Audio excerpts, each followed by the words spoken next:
ಇನ್ನು ಮಂಗಳೂರಿನ ಹೊರವಲಯದಲ್ಲಿ ಭೀಕರ ಅಪಘಾತ ಸಂಭವಿಸಿದೆ. ಕೆಎಸ್ಆರ್ಟಿಸಿ ಬಸ್ ಒಂದು ದಿಢೀರನೆ ರಿವರ್ಸ್ ತೆಗೆದುಕೊಂಡ ಕಾರಣಕ್ಕೆ ಆಟೋ ಸಂಪೂರ್ಣವಾಗಿ ಅಪ್ಪಚ್ಚಿಯಾಗಿದೆ. ಮಂಗಳೂರಿನ ಹೊರವಲಯದಲ್ಲಿ ನಡೆದಿರ್ತಕ್ಕಂಥ ಘಟನೆ ಇದು. ನಾವು ವಿಜುವಲ್ಗಳನ್ನು ತೋರಿಸ್ತೀವಿ ನಿಮಗೆ. ಭಯಾನಕ ದುರ್ಘಟನೆಯಲ್ಲಿ ಬರೋಬ್ಬರಿ 6 ಮಂದಿ ಮೃತರಾಗಿದ್ದಾರೆ. ಕೇರಳ ಕರ್ನಾಟಕ ಗಡಿ ತಲಪಾಡಿಯಲ್ಲಿ ನಡೆದಿರ್ತಕ್ಕಂತಹ ಘಟನೆ ಇದು. ಬಹಳ ಭೀಭತ್ಸರವಾಗಿರ್ತಕ್ಕಂತಹ ಘಟನೆ. ಕಾಸರಗೋಡು ಕಡೆಯಿಂದ ಬರ್ತಾ ಇದ್ದಂತ ಕೆಎಸ್ಆರ್ಟಿ ಬಸ್ ಸಡನ್ ಆಗಿ ರಿವರ್ಸ್ ತೆಗೆದಿದೆ. ಹಾಗಾಗಿ ಆಟೋ ಮತ್ತು ಪಾದಚಾರಿಗಳಿಗೆ ಕೆಎಸ್ಆರ್ಟಿಸಿ ಬಸ್ ಬಂದು ಡಿಕ್ಕಿ ಹೊಡೆದ ಪರಿಣಾಮ 6 ಜನ ಭೀಕರವಾಗಿ ಮೃತರಾಗಿದ್ದಾರೆ. ನೋಡಿ, ವಿಜುವಲ್ಗಳಲ್ಲಿ ತೋರಿಸ್ತಾ ಇದ್ದೀವಿ. ಚಾಲಕನ ಬೇಜಾಗರೂಕತೆಯಿಂದ, ಕೆಎಸ್ಆರ್ಟಿಸಿ ಬಸ್ ಚಾಲಕನ ಬೇಜಾಗರೂಕತೆಯಿಂದಾಗಿ 6 ಮಂದಿ ಇವತ್ತು ಪ್ರಾಣ ಕಳೆದುಕೊಳ್ಳುವ ಹಾಗಾಯಿತು. ನೋಡಿ ಯಾವ ರೀತಿ ಕೇರ್ಲೆಸ್ ಆಗಿ ರಿವರ್ಸ್ ಅಲ್ಲಿ ಬಂದಿದ್ದಾನೆ. ಮೇ ಬಿ ಬ್ರೇಕ್ ಒತ್ತೋ ಬದಲಿಗೆ ಎಸ್ಲೇಟರ್ ಒತ್ತಿದ್ದಾನೋ ಏನೋ ಗೊತ್ತಿಲ್ಲ. ಆದರೆ ಅಲ್ಲಿ ನಿಂತಿದ್ದಂಥ ಆಟೋ ಮತ್ತು ಅಕ್ಕಪಕ್ಕದಲ್ಲಿದ್ದಂಥ ಜನರು ಸಂಪೂರ್ಣವಾಗಿ ಅಪ್ಪಚ್ಚಿ ಆಗಿದ್ದಾರೆ. ಮಂಗಳೂರಿನ ಹೊರವಲಯ ತಲಪಾಡಿಯಲ್ಲಿ ನಡೆದಿರ್ತಕ್ಕಂಥ ಘಟನೆ ಇದು. ತಲಪಾಡಿ ಟೋಲ್ ಗೇಟ್ ಬಳಿ 6 ಜನ ಮೃತರಾಗಿದ್ದಾರೆ. ಯಾವುದೋ ಕಾರಣಗಳಿಗಾಗಿ ಅಲ್ಲಿದ್ದವರನ್ನ ಈ ರೀತಿ ಒಂದು ರೀತಿ ಕೊಲ್ಲಲಾಗಿದೆ ಅಂತಾನೆ ಹೇಳ್ಬೋದು. ಭೀಕರ ಅಪಘಾತದಲ್ಲಿ ಮೃತಪಟ್ಟವರ ಗುರುತು ಇದೀಗ ಪತ್ತೆ ಆಗಿದೆ ಅಂತೆ. ಅಜ್ಜಿನಡ್ಕ ನಿವಾಸಿ ಕತೀಸಾ, 60 ವರ್ಷ ಪ್ರಾಯದ ಕತೀಸಾ, 52 ವರ್ಷ ಪ್ರಾಯದ ನಫೀಸಾ ಮತ್ತು 13 ವರ್ಷದ ಹಸೀನಾ, ಆಯಿಷಾ, ಹವ್ವಮ್ಮ, ಅಜ್ಜಿನಡ್ಕದ ರಿಕ್ಷಾ ಚಾಲಕ ಹೈದರ್ ಅಲಿ ಕೂಡ ಮೃತರಾಗಿದ್ದಾರೆ. ಅವರೆಲ್ಲರ ಮುಖಪರಿಚಯವೂ ಕೂಡ ಸಿಕ್ಕಿದೆ. ಬಹುಶಃ ಕಾರ್ಯನಿಮಿತ್ತ, ಕೆಲಸ ನಿಮಿತ್ತ ಬೇರೆ ಯಾವುದೋ ಸ್ಥಳಕ್ಕೆ ಹೋಗೋಕ್ಕೆ ಅವರೆಲ್ಲ ತಯಾರಾಗಿದ್ರು. ಆದರೆ ಯಮನಂತೆ ಬಂತು ಇಲ್ಲ ಬಸ್, ಕೆಎಸ್ಆರ್ಟಿಸಿ ಬಸ್. ನಾವು ವಿಜುವಲ್ಗಳಲ್ಲಿ ತೋರಿಸಿದ್ವಿ ನಿಮಗೆ. ಯಮನ ರೀತಿಯಲ್ಲಿ ರಿವರ್ಸ್ ಅಲ್ಲಿ ಬಂದಿದೆ. ಸಡನ್ ಆಗಿ ಇವರ ಮೈ ಮೇಲೆ ಹರಿದಿದೆ.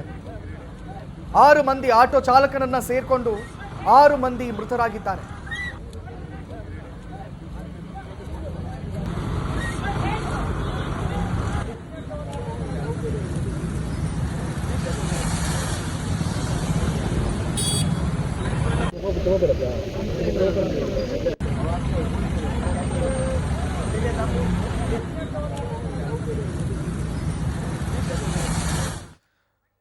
ಇನ್ನು ಇದೇ ವಿಚಾರಕ್ಕೆ ಸಂಬಂಧಪಟ್ಟಂತೆ ನಮ್ಮ ಪ್ರತಿನಿಧಿ ಗಿರಿಧರ್ ಶೆಟ್ಟಿ ಸಂಪರ್ಕದಲ್ಲಿದ್ದಾರೆ. ಗಿರಿಧರ್, ಬೀಭತ್ಸವಾಗಿರ್ತಕ್ಕಂಥ ಕೃತ್ಯ ಇದು. ಏನು ಅಷ್ಟು ಬೇಜವಾಬ್ದಾರಿನ ಹಂಗಾದ್ರೆ ಚಾಲಕನಿಗೆ? ನೇರವಾಗಿ ರಿವರ್ಸ್ ಅಲ್ಲಿ ಬಂದು ಅಲ್ಲಿ ಇದ್ದಂಥ ಆಟೋ ಮೇಲೆ ಹರಿದಿದೆ. 6 ಜನರು ಮೃತರಾಗಿದ್ದಾರೆ ಅಂತ ಹೇಳಿದ್ರೆ ಇದು ಬಹಳ ದುರ್ಘಟನೆ. ಒಂದು ರೀತಿಯಲ್ಲಿ ಸಂಪೂರ್ಣವಾಗಿ ಡ್ರೈವರ್ ಕಡೆಗಣನೆಯಿಂದಾಗಿ ಇದೆಲ್ಲ ಆಗಿದೆಯಾ ಅಂತ ಹೇಳಿ ಏನೆಲ್ಲ ಆಗಿದೆ ಅಲ್ಲಿ ಶಶಿಧರ್?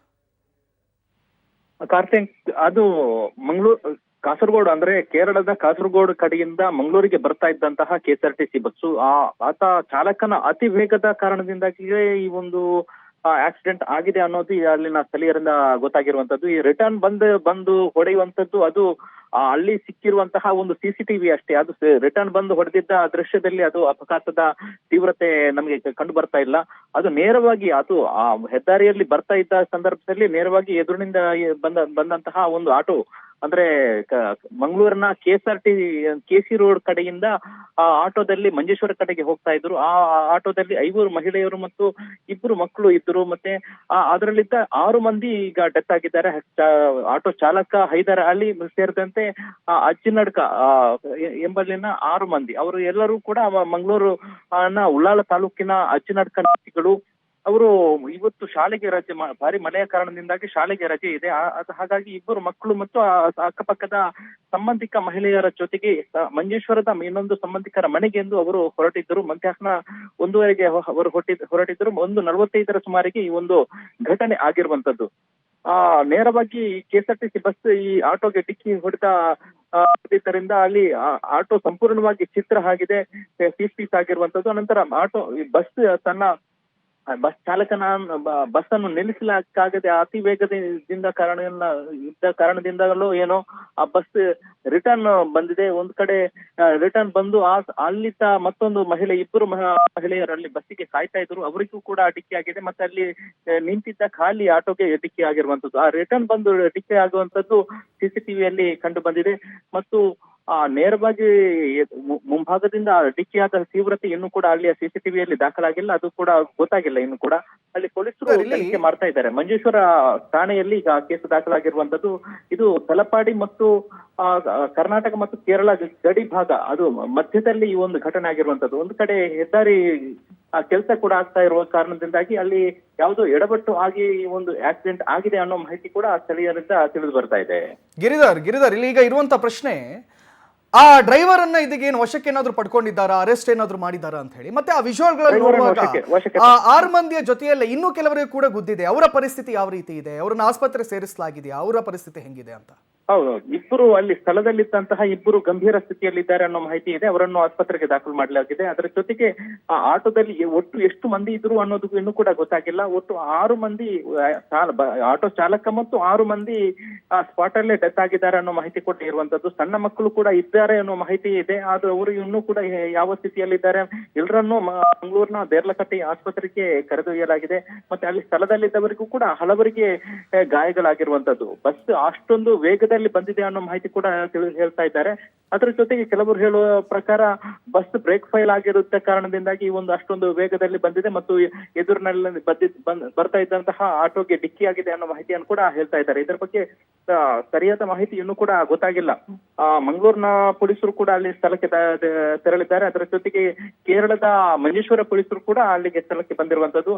ಇದು ಮಂಜೇಶ್ವರ ಕಡೆ ಅಂದ್ರೆ ಕೇರಳ ಭಾಗದಲ್ಲಿ ಘಟನೆ ಆಗಿರುವ ಕಾರಣದಿಂದಾಗಿ ಅದು ಗಡಿಯಲ್ಲಿ ಆಗಿದ್ದರೂ ಕೂಡ ಕೇರಳ ಭಾಗದ ಪ್ರದೇಶದಲ್ಲಿ ಈ ಒಂದು ಆಕ್ಸಿಡೆಂಟ್ ಆಗಿರುವಂತದ್ದು. ಮತ್ತೆ ಕೇರಳದಿಂದ ಬರ್ತಾ ಇದ್ದಂತಹ KSRTC ಬಸ್ ಈ ಒಂದು ಡಿಕ್ಕಿ ಹೊಡೆದಿರುವಂತದ್ದು. ಕಾರ್ತಿಕ್, ಎಸ್ ಇನ್ನು ಆ ಚಾಲಕನನ್ನ ಇದೀಗ ಅರೆಸ್ಟ್ ಮಾಡಲಾಗಿದೆಯಾ? ಚಾಲಕನನ್ನು ಪೊಲೀಸರು ವಶಕ್ಕೆ ಪಡೆದಿದ್ದಾರೆ. ಪೊಲೀಸರು ಸಹಜವಾಗಿ ಅಲ್ಲಿ ಪೊಲೀಸರು ವಶಕ್ಕೆ ಪಡೆದಿದ್ದಾರೆ. ಬೇರೆ ಏನಾದ್ರು ಕಾರಣಗಳೇನಾದ್ರು ಗೊತ್ತಾಗ್ತಾ ಇದೆಯಾ ಗಿರಿಧರ್? ಇಲ್ಲಿ ಬ್ರೇಕ್ ಫೇಲ್ ಆಗಿರಬಹುದಾ ಅಥವಾ ಯಾಕಂದ್ರೆ ರಿವರ್ಸ್ ಅಲ್ಲಿ ಇಷ್ಟು ಸ್ಪೀಡ್ ಅಲ್ಲಿ ಬರ್ಬೇಕಾದ್ರೆ ಅದು ಟೆಕ್ನಿಕಲಿ ಆ ಡ್ರೈವರ್ದೇ ಏನೋ ತಪ್ಪಿರುತ್ತೆ, ಇಲ್ಲದೆ ಇದ್ರೆ ಬಸ್ಸಲ್ಲಿ ಏನಾದ್ರು ನ್ಯೂನತೆಗಳಿತ್ತಾ ಏನು? ಕೆಲವರು ಹೇಳುವ ಪ್ರಕಾರ ಬಸ್ ಬ್ರೇಕ್ ಫೇಲ್ ಆಗಿದೆ ಅನ್ನೋ ಮಾಹಿತಿ ಕೂಡ ಹೇಳ್ತಾ ಇದ್ದಾರೆ. ಆದ್ರೆ ಬಸ್ ಎದುರಿನಲ್ಲಿದ್ದಂತಹ ಆಟೋಗೆ ಡಿಕ್ಕಿ ಹೊಡೆದ ನಂತರ ಅದು ರಿಟರ್ನ್ ಬಂದಿದೆ. ರಿಟರ್ನ್ ಬಂದಿರುವಂತಹ ವಿಡಿಯೋ ಈಗ ಸಿಸಿಟಿವಿಯಲ್ಲಿ ಸಿಕ್ಕಿರುವಂತದ್ದು.